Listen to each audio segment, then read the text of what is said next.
അപ്പോൾ നമ്മളിന്ന് ഇവിടെ ചെയ്യാൻ വേണ്ടി പോണത് ക്ലാസ് 12th ഫിസിക്സിലെ ചാപ്റ്റർ ആയിട്ടുള്ള ഇലക്ട്രിക് ചാർജസ് ആൻഡ് ഫീൽഡ്സ് എന്ന ചാപ്റ്ററിലെ അഡീഷണൽ എക്സസൈസ് ആയിട്ടുള്ള എക്സസൈസ് 1.25 ആണ്.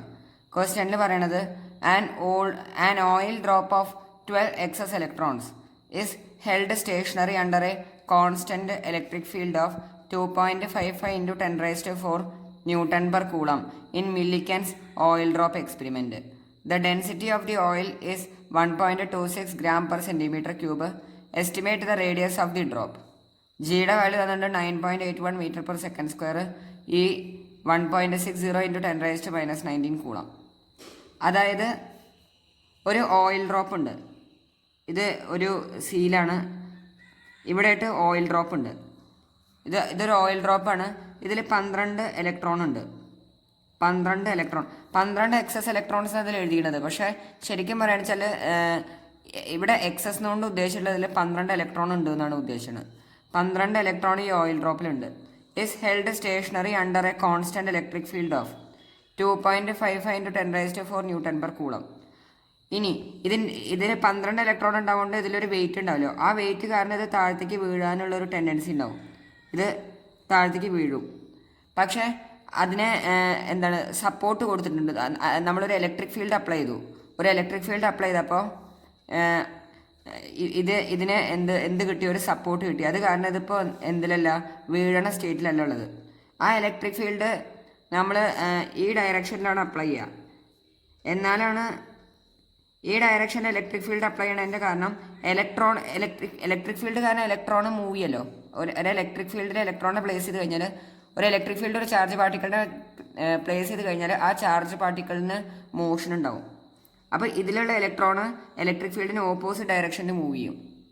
ഇതിൻ്റെ മാസ്സാണ് ചില അടിയിലേക്കാണ് ആക്ട് ചെയ്യണത്. അപ്പോൾ രണ്ടും തമ്മിൽ എന്ത് ചെയ്യും? ബാലൻസ് ആവും.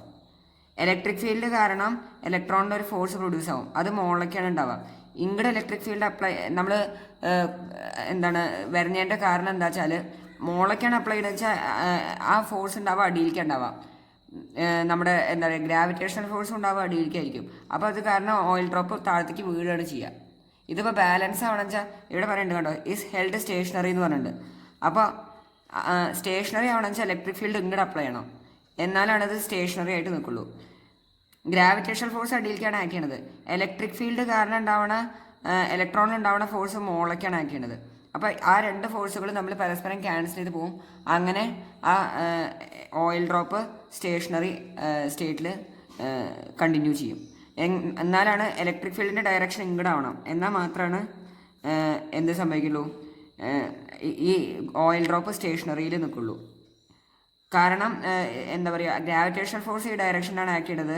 ഇലക്ട്രിക് ഫീൽഡ് കാരണം ഇലക്ട്രോണിൽ ഉണ്ടാവുന്ന ഫോഴ്സ് മുകളിലേക്കാണ് ആക്ട് ചെയ്യുക. എങ്ങനെയാണ് ഇലക്ട്രിക് ഫീൽഡ് കാണിച്ചാൽ, അത് കാരണം ഇലക്ട്രിക് ഫീൽഡ് ഡൗൺവേർഡ് ഡയറക്ഷനാണ് ഉണ്ടാവുക. അതിൻ്റെ വാല്യൂ തന്നിട്ടുണ്ട് 2.55 into 10 raise to 4 newton per coulomb. 2.55 into 10 raise to 4 newton per coulomb in Millikan's oil drop experiment. ഓയിലിൻ്റെ ഡെൻസിറ്റി തന്നിട്ടുണ്ട്, അതായത് density of oil drop 1.26 gram per centimetre ക്യൂബാണ്. Estimate the radius of the oil drop. Oil ഡ്രോപ്പിൻ്റെ radius കാണണം. അപ്പോൾ നമുക്ക് ഇതിൽ act ചെയ്യണ ഏതൊക്കെ ഫോഴ്സസാണ് ഈ ഓയിൽ ഡ്രോപ്പിൽ ആക്ട് ചെയ്യുക? ഒന്നാമത്തെ ഇതിൻ്റെ വെയിറ്റ് കാരണം അടിയിലേക്ക് mg എന്ന് പറയുന്ന ഒരു ഫോഴ്സ് ആക്ട് ചെയ്യും. അതേപോലെ തന്നെ ഇലക്ട്രിക് ഫീൽഡ് കാരണം ഇലക്ട്രോണിലൊരു ഇലക്ട്രിക് ഫോഴ്സ് ആക്ട് ചെയ്യും. അതും ഉണ്ടാവുക മുകളിലേക്കാണ് ഉണ്ടാവുക, ഇലക്ട്രിക് ഫീൽഡിൻ്റെ ഓപ്പോസിറ്റ് ഡയറക്ഷനിൽ. ഇലക്ട്രിക് ഫീൽഡ് ഈ ഡയറക്ഷനിലാണ്, അതിൻ്റെ ഓപ്പോസിറ്റ് ഡയറക്ഷനിലാണ് ഇലക്ട്രിക് ഫോഴ്സ് ആക്ട് ചെയ്യുക. ഈ രണ്ട് ഫോഴ്സസാണ് ഇതിൽ ആക്ട് ചെയ്യുക. ഇലക്ട്രിക് ഫോഴ്സും അതേപോലെ തന്നെ ഗ്രാവിറ്റേഷണൽ ഫോഴ്സും. ഇലക്ട്രിക് ഫോഴ്സും അതേപോലെ തന്നെ അതിനെ ഞാൻ എഫ് എന്ന് കൊടുത്തു. എഫ് എന്ന് ഞാൻ അതിനെ പേര് കൊടുത്തു. ഗ്രാവിറ്റേഷണൽ ഫോഴ്സ് അടിയിലേക്ക് ആക്ട് ചെയ്യുന്നുണ്ട്. അപ്പോൾ ഈ എഫ് എന്തിന് ഈക്വലാണ്? എഫ് mg ഈക്വലാണ്. എഫ് എന്ന് പറയുന്നത് mg ഈക്വലാണ്. എന്നാലാണ് ഇത് ഓയിൽ ഡ്രോപ്പ് എന്തിലാവാം? സ്റ്റേഷനറിയിലാവാം. ഇനി ഇലക്ട്രിക് ഫോഴ്സ് ഇവിടെ എത്ര വരാം? ഇലക്ട്രിക് ഫോഴ്സ് വരാം, നമുക്കറിയാം electric force is equal to QE ആണ്. ഒരു ചാർജ് പാർട്ടിക്കിളിനെ നമ്മളൊരു ഇലക്ട്രിക് ഫീൽഡിൽ പ്ലേസ് ചെയ്ത് കഴിഞ്ഞാൽ ആ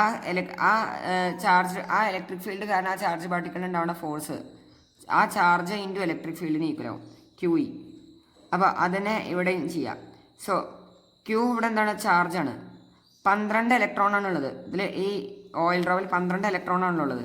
അപ്പോൾ 12 ഇൻറ്റു ചാർജ് ഓഫ് 1 ഇലക്ട്രോൺ എന്ന് പറയുന്നത് 1.60 ഇൻറ്റു 10⁻⁻19 ഇതിൽ തന്നിട്ടുണ്ട്. അപ്പോൾ QE കിട്ടി. ഈക്വൽ ടു ഇതാണ് എന്താണ് electric force on the oil drop വരിക. Electric force on the oil drop is equal to mg. M എന്ന് പറയുന്നത് മാസ്, അതായത് ഈ ഓയിൽ ഡ്രോപ്പിൻ്റെ മാസ്. ഓയിൽ ഡ്രോപ്പിൻ്റെ മാസിനെ നമുക്ക് ഡെൻസിറ്റി ഇൻറ്റു വോളിയം എന്ന് എഴുതാം. ഡെൻസിറ്റി എന്ന് പറഞ്ഞാൽ മാസ് ബൈ വോളിയം ആണല്ലോ. അതൊന്ന് mass is equal to density into volume. Density into volume into acceleration due to gravity തന്നിട്ടുണ്ട് 9.81.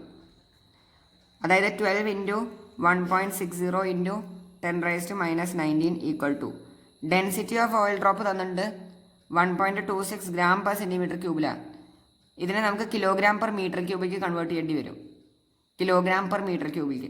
കാരണം എന്താ വെച്ചാൽ ഇതിനെ kilogram per metre cubic convert ചെയ്യേണ്ടി വരും. കാരണം എന്താ വെച്ചാൽ ഇവിടെ എല്ലാതും അത് കിലോഗ്രാമിൻ്റെ ഇതിലായിട്ടാണുള്ളത്. അപ്പോൾ അതിനെ നമുക്ക് ചേഞ്ച് ചെയ്യേണ്ടി വരും.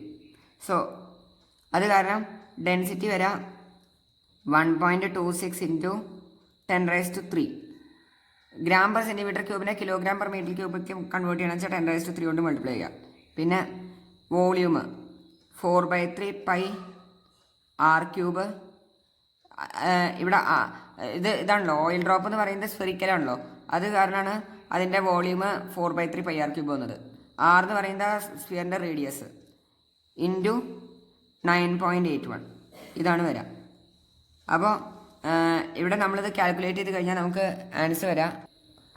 ഇവിടെ നമ്മൾ ഇലക്ട്രിക് ഫോഴ്സ് എന്ന് പറയുന്നത് QE ആണല്ലോ.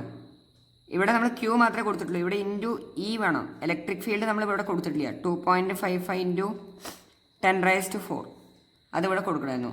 അപ്പോൾ ഇത് കൊടുത്തു കഴിഞ്ഞാൽ നമുക്ക് ആറിൻ്റെ വാല്യൂ എത്ര വരും എന്നുള്ളത് കാൽക്കുലേറ്റ് ചെയ്യണം. അപ്പോൾ ഇവിടുന്ന് നമുക്ക് r³ വരാം.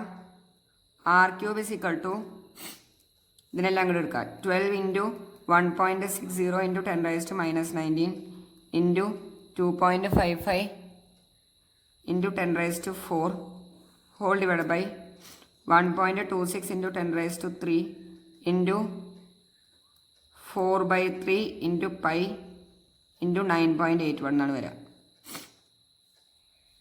അപ്പോൾ ഇത് നമ്മൾ കാൽക്കുലേറ്റ് ചെയ്ത് കഴിഞ്ഞാൽ നമുക്ക് ഏകദേശം വരാം 9.46 ഇൻറ്റു 10⁻⁻19 എന്ന് വരും.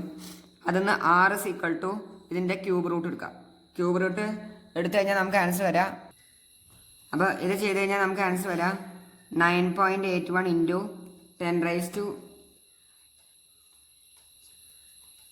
10⁻⁻7 മീറ്ററാണ് വരിക. അല്ലെങ്കിൽ നമുക്കിതിന് എന്തായിട്ട് എഴുതാം 9.81 ഇൻറ്റു 10⁻⁻7 ഇൻറ്റു ഇതിനെ നമ്മൾ മില്ലിമീറ്ററിലേക്ക് കൺവേർട്ട് ചെയ്യുകയാണെന്ന് വെച്ചാൽ ഇൻറ്റു 10⁻³ ചെയ്യുക. അപ്പോൾ എത്ര വരും 9.81 ഇൻറ്റു 10⁻⁻4 മില്ലിമീറ്ററിന് ആൻസർ വരും. എല്ലാവർക്കും ക്വസ്റ്റ്യൻ മനസ്സിലായെന്ന് വിചാരിക്കണം. ഇവിടെ നമ്മൾ ചെയ്തത് മീറ്ററിനെ മില്ലിമീറ്ററിലേക്ക് കൺവേർട്ട് ചെയ്തതാണ്. ഇൻറ്റു 10⁻³ ചെയ്ത് കഴിഞ്ഞാൽ മീറ്റർ മില്ലിമീറ്റർ ആവും. അപ്പോൾ എല്ലാവർക്കും ക്വസ്റ്റ്യൻ മനസ്സിലായെന്ന് വിചാരിക്കണം. ഇവിടെ നമ്മൾ ഇലക്ട്രിക് ഫീൽഡ് ഈ ഡയറക്ഷനിലേക്ക് കൊടുക്കാൻ കാരണം എന്താ വെച്ചാൽ ഇലക്ട്രിക് ഫീൽഡ് കാരണം ഇലക്ട്രോൺ ഉണ്ടാവുന്ന ഫോഴ്സ് മുകളിലേക്കാണ്. ഇവിടെ അതിൻ്റെ മാസ് ഗ്രാവിറ്റേഷണൽ ഫോഴ്സ് അടിയിലേക്കാണ് ആക്ട് ചെയ്യുക. അത് രണ്ടും ബാലൻസ് ചെയ്യാൻ വേണ്ടിയിട്ടാണ് ഇലക്ട്രിക് ഫീൽഡ് നമ്മൾ ഈ ഡയറക്ഷനിൽ അപ്ലൈ ചെയ്താലാണ് അത് ബാലൻസ് ആവുള്ളൂ. അതിന് വേണ്ടിയിട്ടാണ് ഇലക്ട്രിക് ഫീൽഡ് ഈ ഡയറക്ഷനിൽ അപ്ലൈ ചെയ്തത്. എല്ലാവർക്കും ക്വസ്റ്റ്യൻ മനസ്സിലായെന്ന് വിചാരിക്കുന്നു. എന്തെങ്കിലും ഡൗട്ട് ഉണ്ടെങ്കിൽ നിങ്ങൾക്ക് കമൻറ്റ് ബോക്സിൽ അറിയിക്കാവുന്നതാണ്. സംശയങ്ങളൊന്നും ഇല്ലെങ്കിൽ ലൈക്ക് ചെയ്യുക, കൂടുതൽ ആൾക്കാർക്ക് ഷെയർ ചെയ്യുക, സബ്സ്ക്രൈബ് ചെയ്യുക. Thank you.